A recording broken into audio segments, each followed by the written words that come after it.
Sisters and brothers, a big catechetical lesson tonight in 6 phases, right? We had 5 Old Testament readings, 1 New Testament reading, and then the gospel. And on this final moments before our catechumens are baptized, it's like the church saying, okay, you got it? You say, no, that was too much tonight. That's a lot of stuff. And truth to tell, the history of our salvation is a lot. And it's all about, really, when you come to it, Christianity is about one person, right? Jesus. Now, how we get to him and what happens after he comes. Even when God is creating the universe and everything in the beginning. Do you notice how in the book of Genesis, some of it drives us crazy because we're very scientific. But, the book of Genesis is not really doing our kind of science. What they are doing, though, in brilliance, is showing that God is in charge of everything. God has a plan. And after everything is spun out, it's amazing how God does in a couple days. Okay, take care of this, take care of that. And God thinks it's very good, it's good. And then he makes human beings. What's the point? Everything is made in order, and everything is made for you and me, so that we will know God. That's the point behind the book of Genesis. This is the story of Abraham, too. Many trials. Abraham is tried, even to the point of offering his son, and he's willing. That's why he's the father of all nations. God says to him, you really are a person of faith. And he's leading, first in creation, then Abraham, and then the book of Exodus tonight. The central reading, right? The Israelite people leaving Egypt, there they are at the Red Sea, and the Egyptians are following them. What are they going to do?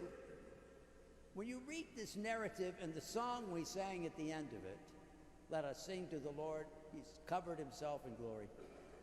Think of this image. I used this 5 years ago on Easter night.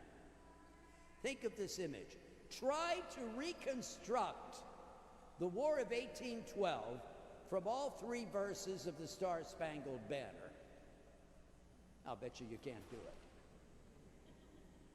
Is that because it's wrong in the Star-Spangled Banner? No. It's that it's epic poetry, right?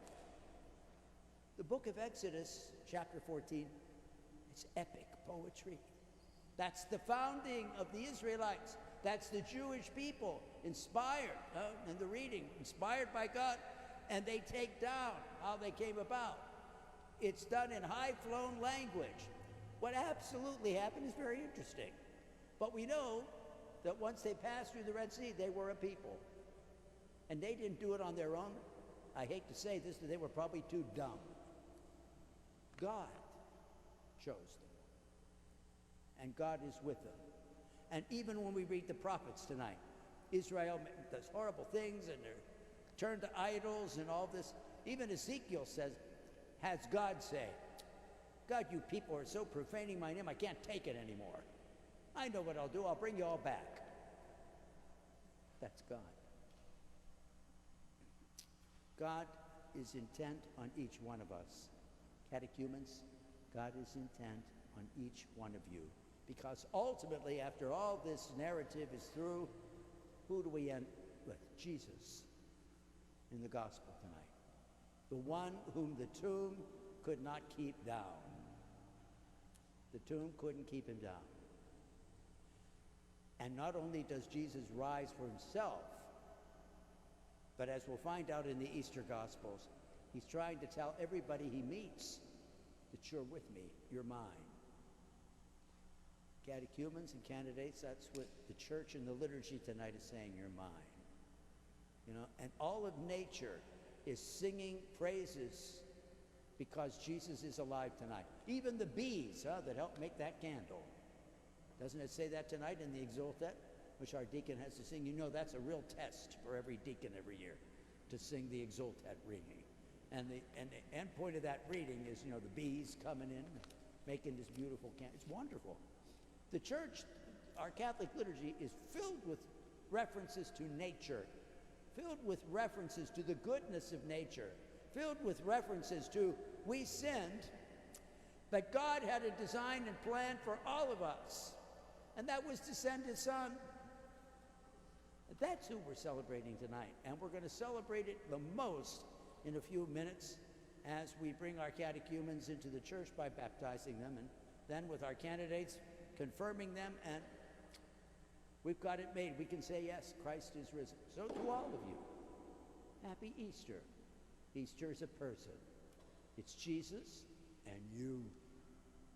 Be blessed, be glorified, be delighted in your call, in your baptism, and for the rest of us, we should be delighted that we have been baptized and called. And tonight we celebrate Easter again. And despite the horrors in the world, of which there are many, Christ's resurrection doesn't think over them, he thinks through them. And in through them, we see his glory. So, happy Easter. Now we finish the long liturgy of the word now, and there's a prayer I say up here, and now we're going to start the baptism part, right? That's really beautiful. And that's right in the middle of the church there at the font, okay? Happy Easter.